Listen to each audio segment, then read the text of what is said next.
ఎంతమంది కొడుకులు పుట్టినా ఒక కూతురు పుట్టకపోతే వాడు ఈ జన్మలో తరించడు.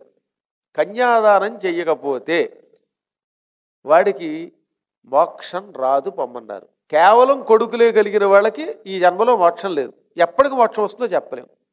కన్యాదానం చేసి తీరాలి అని. అందుకని పూర్వం కనీసం ఒక్క కూతురైనా పుట్టకపోతుందని తపస్సు చేసేవారండి. మీకు కన్యాదానంలో ఒక గొప్ప మంత్రం ఉంది.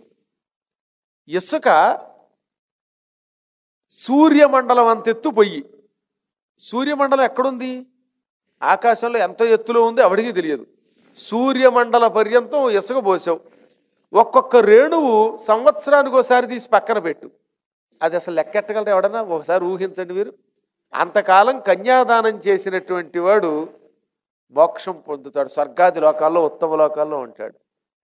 అందుకని కన్యాదానానికి సాటి వచ్చేది లేదు.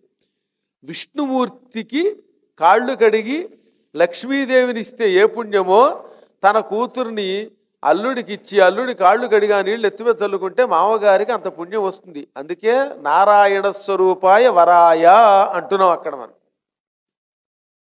ప్రతి వ్యక్తి కలలు కనేవాడు. అందుకే ఒకవేళ ఈ జన్మలో కనుక కూతురు లేదనుకోండి ఎవరికైనా, అటువంటి వాళ్ళకి ఈ జన్మలో మాత్రం మోక్షం అటు సూర్యుడు ఇటు పడితే రాదు అన్నారు. కాశీలో మరణించే యోగం కలగదు వాళ్ళకి. కలగాలంటే ఏం చేయాలి? అసాధ్యాన్ని. దానికి ఒకటే, గురుపాదం తు కర్తవ్యం స్మరణం అని. గురుపాదములను స్మరించడమే కర్తవ్యం. ఆయన అనుగ్రహిస్తే మాత్రం లేనిది కూడా వస్తుంది అన్నాడు.